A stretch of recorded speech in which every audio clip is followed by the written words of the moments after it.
All right, congratulations. You are on your last dissection set for the muscular system. So today we are going to look at the lower leg, which is again more difficult dissection, but I believe in you guys, you can do it. So I'm looking at the lower leg. So again, you're probably gonna have to clean this up a little bit depending on how much skin and fur you got off during our first removal. So I'm just gonna get around the ankle a little bit more just so I can clearly see all the muscles.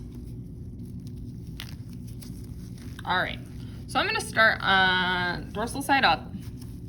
And what we're gonna wanna do is remove a lot of this fascia so I can see the different muscles. So if you can see, there's a lot of white fascia. I'm gonna use my forceps actually to get this. White fascia around these muscles. And you're gonna wanna remove that. All right, now here's something very important. So here we know we have the biceps femoris, which was in a previous muscle set. What I want you to do is find the edge of that, and I want you to cut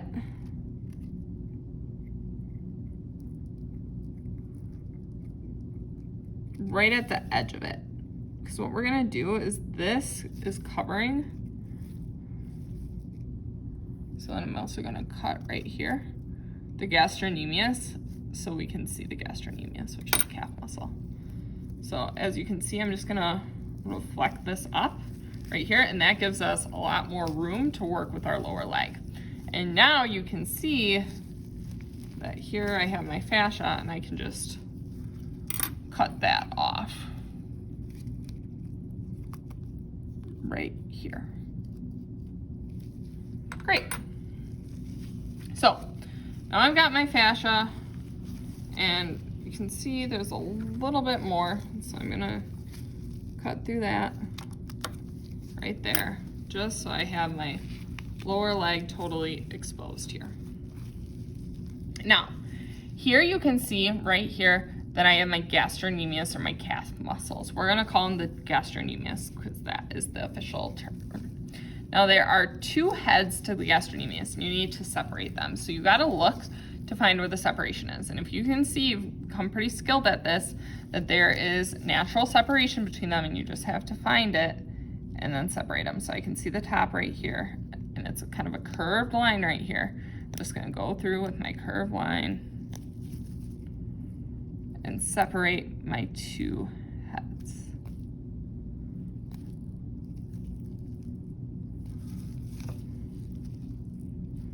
All right. As you get lower, you may need to use your scalpel.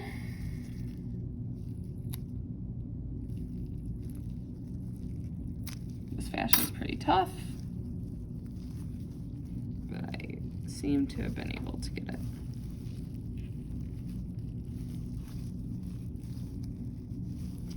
All right, awesome.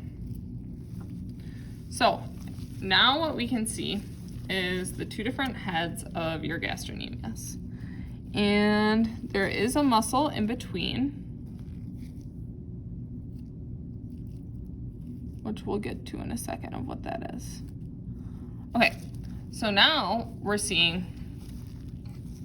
this is on the lateral side of the leg, so this is gonna be the gastrocnemius lateral head right here. And then this is the gastrocnemius medial head right here. Next, what we're gonna look at is the muscles in between. So the medial muscle in between these, this is the plantaris muscle right here. So plantaris, and then there's even a muscle underneath it,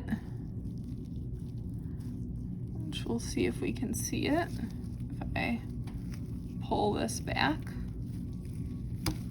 more. So it's going to be right against the tibia bone. So the muscle underneath it right here, and it's going to be really nice and shiny. This is the soleus muscle. So again, we have the plantaris, then underneath that, the shiny one, is the soleus muscle right here. So again, I have the gastrocnemius medial head, the gastrocnemius lateral head, the plantaris right here, and then the one underneath it is going to be the soleus. Well, here, there it is. It's going to be your soleus right here. See how that's nice and shiny right there, soleus. So plantaris is a little bit up more, you can see. The bulk of the muscle, whereas the soleus is pretty flat. So that's the soleus. All right, next we're gonna go to the ventral side of the calf. And here, this large muscle in the front is called the tibialis anterior. So the tibialis anterior, you can remove the fascia if you'd like, is just right on top of the tibia. This is gonna be where you're gonna feel shin splints. If you get shin splints, it's in the tibialis anterior, right here. Next, we're gonna look at some smaller muscles. So we're gonna look at the flexor and the extensor digitorum longi, or longus, singular.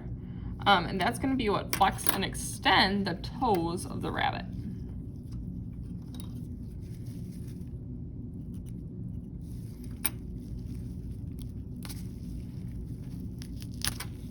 All right, so I removed that fascia. If we go to the medial side right here, next to the tibialis anterior, you're going to see this muscle right here. So you're gonna be able to feel the tibia and see it right here, which is the bone. Right on top of that, on the medial side, this is going to be the flexor digitorum longus, this muscle right here, flexor digitorum longus. I remember that the flexor is the medial side by remembering flexor medial FM, like the radio frequency FM. So flexor is on the medial side. Then if we go over here, on the side, this is again the tibialis anterior. You can see that we have the peroneus and soleus right here. This muscle right next to the tibialis anterior, the one over from it, this is going to be your extensor digitorum longus. So the extensor is on the lateral side, or EL. Extensor is on the lateral side. And then you have one little muscle right next to that, which is right next to it, which is the peroneus muscle. So that's even more on the lateral side. Wait, that's peroneus muscle right here. So we have tibialis anterior, extensor digitorum longus, and then the next one you can see it from the tendons too. That's going to be your peroneus muscle. And that's your lower leg. Last dissection set of the muscular system. Woo woo. Nice work.